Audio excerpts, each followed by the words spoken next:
Good afternoon, morning, Facebook. Tim Anderson here, December 13th, Friday the 13th. So, Isle of Wight, wow. I was there last night. There were they had to go to the high school gymnasium. There were people everywhere. There was no parking. People were parking on the grass. It was unbelievable. The fire marshal had to shut down the auditorium because there were so many people trying to get into the auditorium, and Isle of Wight went unanimous to a constitutional Second Amendment declaration. So, one of the reasons why these videos are popular, I believe, is because I'm not picking sides. Sometimes I make videos that make Second Amendment people angry.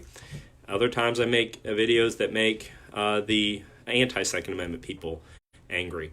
I'm a lawyer. I'm trying to walk down the middle of how courts work and how the law works. But for those of you who are pro-Second Amendment, I want to give you some reasonable talking points to anybody that you come to that talks about the necessary need for gun reform. As I have said every time I have spoke at one of these council meetings or supervisor meetings, there is a false narrative that has overtaken our country. That false narrative is that we are in a gun crisis. Okay? So that is a false narrative. President Obama himself has thrown that narrative out, and I'm going to give you the real facts. Now, every time I say things, I put the sources right here in the link, so they're there for you to look at. First one, Senate Bill 16 is going to make us safer in Virginia. If we even accept the fact that AR-15s are unusually dangerous, if we even accept that, which I don't, okay, but even if you accept that, and all of the other items contained in Senate Bill 16 that would be deemed assault weapons are dangerous and overly dangerous to the society, understand this. You can go to North Carolina and buy any of these now prohibited weapons. You can buy any kind of a rifle that is an AR-15. You can buy an AK-47. You can buy a shotgun. The law allows out-of-state residents to purchase rifles in out-of-state areas. So going to North Carolina, going to Tennessee, going to West Virginia, these weapons, these dangerous weapons, will be for sale. Now, if I intend on committing some type of a heinous crime with an AR-15, and I can't go to my local gun shop in Virginia to buy them, I can go a couple of miles down the road into North Carolina and buy them in Moyock. And then, when I have that weapon, I can come back into Virginia with them, of course breaking the law, but who cares because I'm going to commit all these crimes, and blast up the area that I'm going to blast up. That has to be totally understood. Senate Bill 16 doesn't make anything more safe. It doesn't make the firearms that they are going to consider prohibited invisible and disappear. It's not going to put a force field around the territorial borders of the Commonwealth of Virginia. It is simply going to divest the people who own them legally in Virginia of being able to have them under threat of felony prosecution. So the narrative that Senate Bill 16 or some deviation of it is going to make things safer is just fake news. It's untrue. I can go to another state, purchase the weapon, bring it into Virginia, and cause the same chaos as I could if I could just go into my local gun shop. Now, let's talk about the next fake talking point, that we're in a gun violence crisis. In Virginia, there were 343 people killed in 2017 by homicide involving a firearm. Okay. Now, 1/5 of all gun crimes are caused by lawful gun owners. That means I go into a gun shop, I legally purchase the firearm, and I then subsequently use it in a crime. The other 4/5 of all of gun crimes are caused by illegal criminal purchasing of firearms. So basically, gangs and other illegal purchases of stolen firearms and things like that. So that is a very, very important thing to understand, that of the 343 people that died in Virginia by gunfire, homicidal gunfire, 1/5, that means about 70 people out of 8.5 million people in Virginia committed a gun-related homicidal crime who lawfully purchased their firearms. That is not a gun crisis. That is not a reason that we have to have more laws on the lawful owners, because the new laws are going to mostly affect and totally affect the lawful gun owners. They are not affecting the people that are going to go break the law and purchase an illegal weapon from somebody out of the back of a trunk and then use it in the commission of some kind of a crime. Think about that. The lawful gun owners, 1/5 of all homicidal crimes in the United States are caused from people who are committing these crimes that have lawfully purchased it. I mean, they went into a gun show, or they went and purchased it from a private party. Okay, that's the other part. So when we're talking about universal background checks will make us safer, that is a false narrative. Now, I am for universal background checks for a totally different reason, but not because they will make us safer.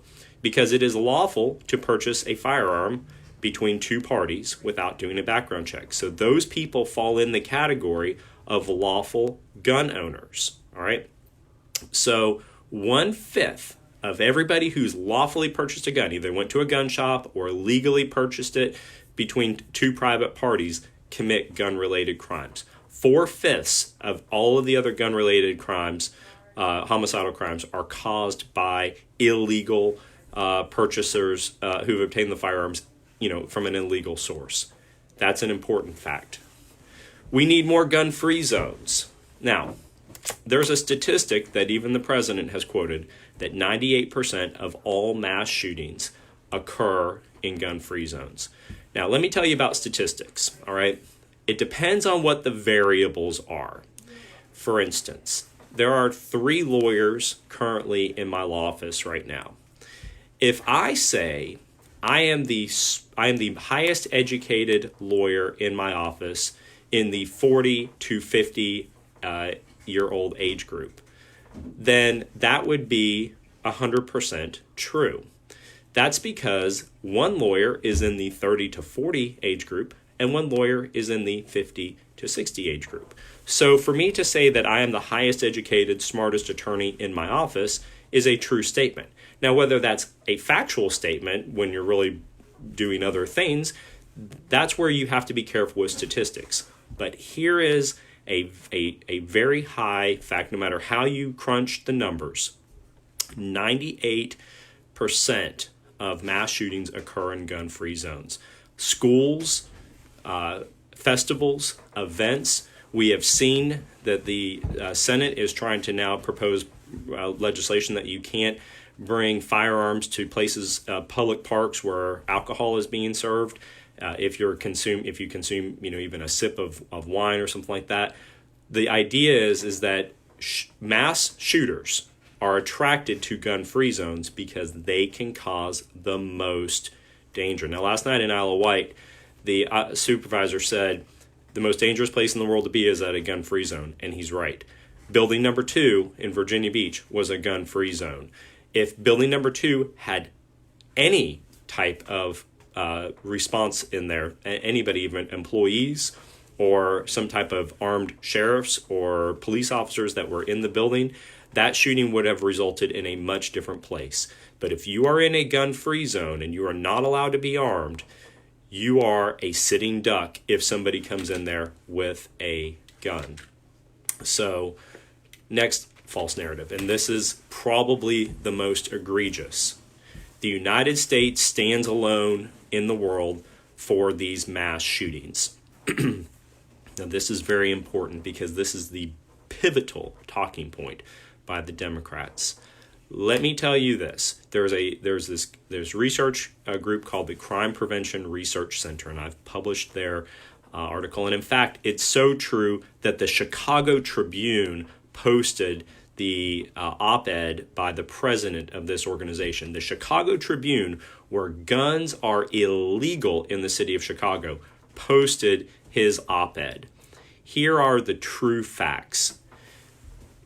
Norway, Finland, Switzerland, Russia, those countries have a 25% higher per capita for mass shootings, public mass shootings, than we do in the United States. If you count up the 97 countries that are advanced and civilized, the United States ranks number 64 for mass shootings. We are not the leader of the world for mass shootings. We aren't even in the top 10%. We are in the bottom of the list. 64 of 97 countries. The United States is there. Mass shootings happen in France, where guns are practically illegal. Mass shootings happen in Russia, where guns are practically illegal. And when they happen in Russia, by the way, it's not like, and I'm not trying to take away from what happened in Virginia Beach, but it's not like 8 or 10 or 12 people die. Hundreds of people die in Russia, in Crimea. These are real mass shootings, okay? Now, nobody likes to talk about gang violence and gang wars, and so this is one of those statistics where the Crime Prevention Center peeled those statistics out, turf wars, where one gang is shooting at another gang, because people don't like to talk about that in Chicago, so they've pulled those numbers out. Lots and lots and lots of crimes occur in Chicago and Baltimore. In fact, Baltimore has a higher chance of being shot and killed going to a Baltimore Orioles game than you do walking around in some of the most dangerous cities in Mexico and their gun-free zones. So it is a false, fake narrative that we have the highest mass shooting rate or we stand alone in the world. It's not true. It is fake. So look at the research. It is right there. Next one. Virginia wants reasonable gun reform. Okay. Well, if I had been fed talking points for years, even by President Obama, that we are in some kind of a gun crisis, then maybe I would want reasonable gun reform too. But the truth is we have been lied to by our politicians and by the left of what the truth is. AR-15s do not cause the chaos that the left is trying to promote. Pistols with high-capacity magazines do not cause the chaos that they are trying to promote. What is causing the chaos is there is a dramatic mental health crisis in the United States. There are teenagers who are despondent, severely depressed, and they're at school and nobody's paying attention to them. And then once in a while, and unfortunately too many times, they come out and they shoot up their school. They shoot up their classmates because they are in a mental health crisis. Why not embed psychologists in every high school in the United States? I'm not talking about a guidance counselor. I'm talking about a certified psychologist who can recognize and identify true behavior. Why aren't we doing that to the Democrats? Why are we trying to pass laws on lawful gun owners that cause 1/5 of all of the gun crimes in the United States? Virginia wants gun reform. 2/3 of the state, as of today, have declared Second Amendment sanctuary zones. Now, again, that doesn't mean much. It's symbolic. But 2/3 of the local governments in the state have said, we recognize the Second Amendment is important. That does not sound like, to me, that most of Virginia wants any more gun laws. That sounds to me like the state is standing up and saying, we do not want any more gun laws. Now, you have been asking, what can we do? And I have been trying to stay out of that conversation. But yesterday, when a United States congressman suggested that the National Guard should be mobilized to enforce gun laws if local police refuse to enforce what are certainly violations of the Second Amendment, that he suggested that the governor should mobilize the National Guard. That is outrageous. This afternoon, I'm going to come up with a plan. I'm going to put my hat in the ring of what we're going to do. And I didn't want to. I wanted to just be out here commentating, but I'm not going to have a United States congressman suggesting that the National Guard needs to come on us. And I'm going to tell you what, we're going to save the Second Amendment not by civil war. We're going to save the Second Amendment not by rioting in the streets. We're going to save the Second Amendment together with this. And I'm going to tell you how later today. If you know anybody, you're going to want to tune into my Facebook feed at around 2 o'clock today. It's going to be live, and we're going to get them. We're going after them. If you're listening to my video, you on the other side, you're either for us or against us, and I'm coming after you with this pen, and there's going to be consequences to your words. We'll see you soon.